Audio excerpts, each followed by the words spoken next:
हमारे देश के अंदर ऐसे सैकड़ों लोग बल्कि हजारों लोग मिल जाएंगे जो गरीबों की लड़ाई लड़ने की बात कहकर सड़क से संसद तक पहुंच गए। और ये लड़ाई ऐसी रही कि उन्होंने बड़ी बड़ी कोठियां बना ली, बंगले बना लिए, यहां तक के फार्म हाउसों की मौज काटने लगे। लेकिन गरीब गरीब ही बनकर रह गया, गरीब और दबता गया।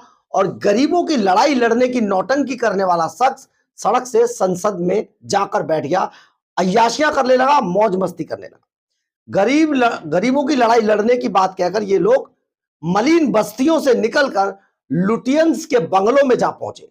लेकिन गरीब गरीब ही रहा, दबा कुचला ही रहा। ऐसे सैकड़ों लोगों को मैं भी जानता हूं जो एक समय पर गरीबों की लड़ाई लड़ने की बात कहकर लुटियंस में बड़ी बड़ी जगहों पर बड़े बड़े बंगलों में पहुंचे, एनजीओ चलाने के नाम पर गरीबों की लड़ाई लड़ने की नौटंकी करते रहे, लेकिन खुद गरीब से अमीर बन गए। परंतु गरीब गरीब ही दबा रहा। आप यहां पर यह सोचिए कि ये लोग नोएडा से लेकर गुड़गांव, गुड़गांव से लेकर वसंत कुंज जैसे इलाकों में पहुंच गए। लेकिन ये वो लोग थे जो कभी बेसहारा बच्चों की बात करते थे, जो कभी गरीब महिलाओं की, बेसहारा महिलाओं की बात करते थे, कभी ऐसे लोगों की बात करते थे जिनके पास एक वक्त का खाना भी नसीब नहीं है। लेकिन आज बच्चे भी सड़कों पर भीख मांग रहे हैं, गरीब भी गरीब होता जा रहा है, महिलाएं बेसहारा की बेसहारा ही हैं। लेकिन ये लोग गरीबों की लड़ाई लड़ते लड़ते कहां से कहां जा पहुंचे, करोड़ों रुपया कमा लिया, अरबों रुपया कमा लिया। आज ये नाम है। कोई कोई तो ऐसे लोग भी हैं जो पद्मश्री जैसे अवार्ड भी ले गए। आप सोचिए जरा किस तरीके की गरीबों की लड़ाई लड़ रहे थे। ये बच्चों की लड़ाई लड़ रहे थे, महिलाओं की लड़ाई लड़ रहे थे, बेसहाराओं की लड़ाई लड़ रहे थे। लेकिन हुआ क्या? कुछ भी नहीं। लेकिन उनमें से एक अगर कोई सबसे धूर्त व्यक्ति है तो वो है अरविंद केजरीवाल। अरविंद केजरीवाल एक ऐसी शख्सियत जो एक समय पर मैला कुचेला बनकर ना केवल मैले कुचेले कुर्ते पहनकर आया, बल्कि आप कुर्ते से समझ रहे हैं ना, बल्कि ऐसा भेष बनाकर आया एलियन भी शर्मा जाए। मफलर बांधकर 30-35 किलो का व्यक्ति कूद कर खंबे पर चढ़ जाना, बिजली के तार काट देना और ना जाने कैसे कैसे वादे करना।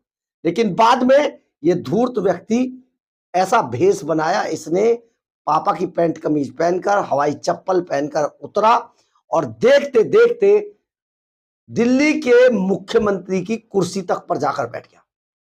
विदेशी ताकतों का खेल देखिए, कुर्सी पर बैठ गया जाकर, पूरा मीडिया खरीद लिया, सब कुछ हैक किया इसने, लेकिन बना रहा गरीब।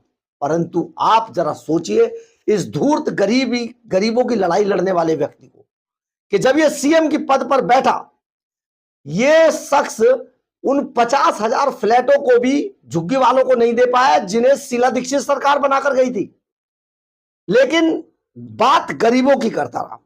ये आप ये सोचिए, एक समय पर अपने दोस्तों से वैगन आर मांगकर उस गाड़ी में चलता था कि मैं मांग कर लाया हूं, लेकिन बाद में ग्लॉस्टर में जा बैठा। हालत ये रही, लुटियन जॉन्स को भी फेल कर एक शीश महल बनाया अपने लिए और शीश महल में जा बैठा। जिस शराब के खिलाफ ये पूरी जिंदगी नंदनगरी और सीमापुरी में लड़ाई लड़ता रहा, उसी शराब के ठेके देने लगा। आप यहां पर यह सोच सकते हैं ये वही गरीब है जो गरीबों की लड़ाई लड़ते लड़ते कहां से कहां पहुंच गया है। दरअसल गरीबों की लड़ाई लड़ने की बात करने वाले केजरीवाल के एकमात्र राज्य जो हम आपको जो बताना चाह रहे हैं, ये वही गरीब है जो गरीबों की लड़ाई लड़ने की बात, गरीबों का मसीहा बना हुआ है। और गरीबों की मसीहा बनने वाले अरविंद केजरीवाल के एकमात्र राज्य पंजाब के अंदर आज जिस तरीके से गरीबों पर जुल्म ढाया गया है ना, आप उसे सोचकर हैरान रह जाएंगे। आप जरा सोचिए, जो रजिस्टर्ड तौर पर गरीब हैं, रजिस्टर्ड तौर सरकार के खाते में जो गरीबी रेखा से नीचे रहते हैं, उनको इतना मारा गया है पंजाब में, इतना मारा गया है, उनके हाथ पैर तक तोड़ दिए गए। आप सोच भी नहीं सकते, हाथ पैर तक तोड़ दिए गए। एक शख्स की तो टांग 2 जगह से टूटी है। आप ये सोचिए कि ये गरीब अब आगे काम कैसे करेगा, इसको क्या कंपनसेशन मिलेगा? दुनिया के लिए कंपनसेशन मांगता था ना, क्या कंपनसेशन मिलेगा? इसका हाल बुरा है। ये खबर हम हर उस शख्स को देखनी चाहिए जो जिसके दिल में अरविंद केजरीवाल जैसे शख्स के लिए, उसकी सरकार के लिए जरा सा भी प्रेम है। हर अरविंद केजरीवाल के उस चंपू को भी देखनी चाहिए जो अरविंद केजरीवाल के लिए जरा सी भी सहानुभूति रखता है। आपको हम यहां पर बता देते हैं कि ये सबसे बड़ी खबर, दिल दहला देने वाली खबर पंजाब से आ रही है।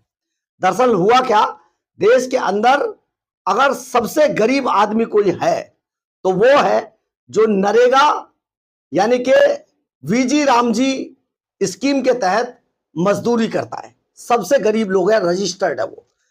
और ये वो लोग हैं जो सरकार के खाते में गरीब हैं और सरकार इनके लिए रोजगार मुहैया कराती है साल में। अब इसको बढ़ा दिया गया है साल में, अब इसको 125 दिन कर दिया है। आप जरा सोचें, नरेगा के तहत काम करने वाले यानी कि वीजी रामजी एक्ट, हम उसके बारे में भी बताएंगे आपको, लेकिन उसके तहत काम करने वाला सचमुच गरीब है। पंजाब के अंदर नरेगा स्कीम के तहत मजदूरी करने वाले इन्हीं मजदूरों को पिछले 8 महीने से वेतन नहीं मिला। पिछले 8 महीने से आप सोचिए, जो सरकार की डायरी में रजिस्टर्ड गरीब है, नरेगा में सरकार उसे आजीविका चलाने के लिए, अपना घर चलाने के लिए मजदूरी देती है, उसे अगर 8 महीने से अगर वेतन नहीं मिला है तो उनके परिवार कैसे चल रहे होंगे, उनके चूल्हे कैसे चल रहे होंगे।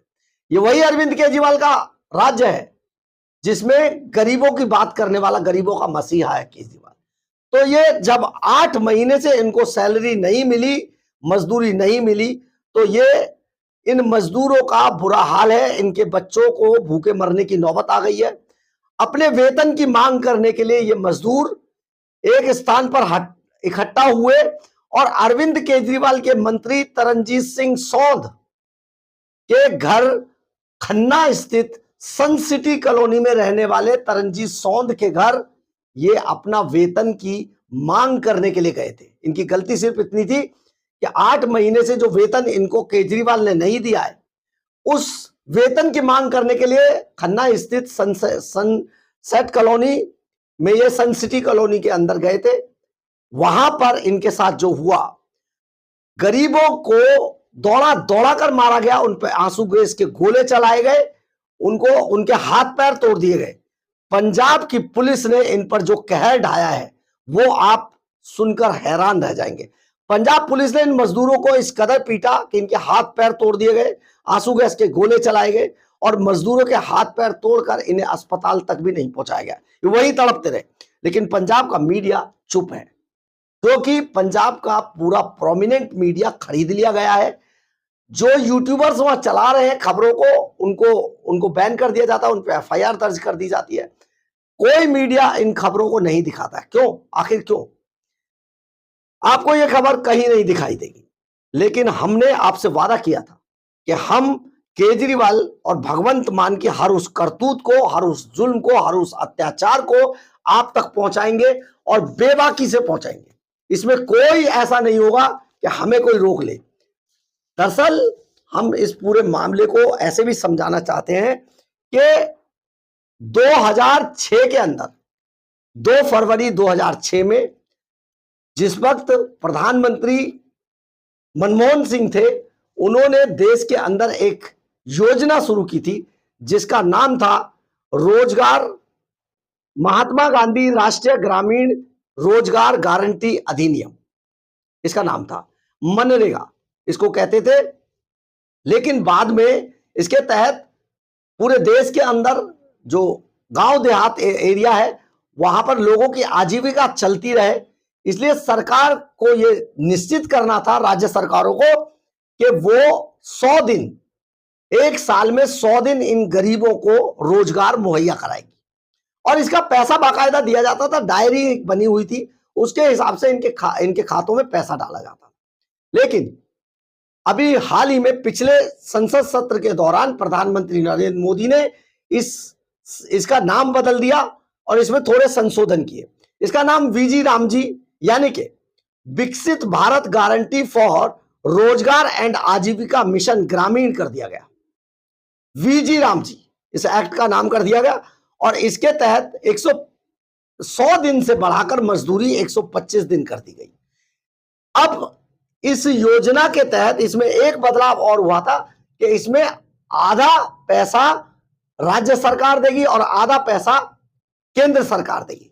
लेकिन यहां पर आप सोचिए 250 रुपए से 300 रुपए तक की मजदूरी रोजाना दी जाती है मजदूरों को इस गारंटी योजना के तहत।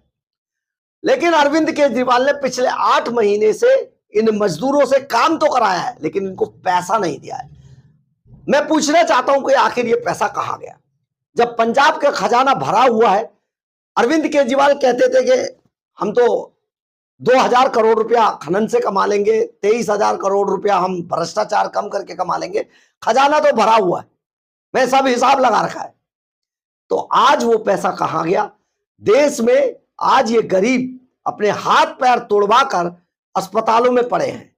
आप सोचिए जरा, गरीबों का मसीहा बना हुआ अरविंद केजरीवाल आज पंजाब में गरीबों पर, किसानों पर, ऐसे लोगों पर जो मीडिया के लोग हैं उन पर जुल्म ढा रहे हैं, लेकिन दूसरी जगह अधिकारों की बात कर रहे हैं। तो आप सोचिए गरीबों के मसीहा किस तरीके से लूटते आए हैं देश को और आज भी लूटने में लगे हुए हैं। आप जरा सोच लीजिएगा कि किस तरीके के ये सपने दिखाकर मुंगेरी लाल के और उसके बाद जो लूट करते हैं खजानों की बुरी स्थिति है। पंजाब में आज खजाना खाली है, 5 लाख करोड़ की तरफ ये खजाना का घाटा बढ़ रहा है, लेकिन अरविंद केजरीवाल कर्जे पे कर्जे लेकर अपनी अय्याशियों पर पैसा उड़ा रहे हैं। आप जरा सोचें कि आपने किस तरीके की सरकारों को चुना है और वो आज लोगों पर कैसा जुल्म ढा रही है। बहरहाल, अगर आपको हमारी ये खबर अच्छी लगे तो आप इसे लाइक, सब्सक्राइब और शेयर जरूर करें। कमेंट्स बॉक्स में अपनी राय जरूर लिखें, इससे हमें बहुत ऊर्जा मिलती है। जय हिंद, जय भारत।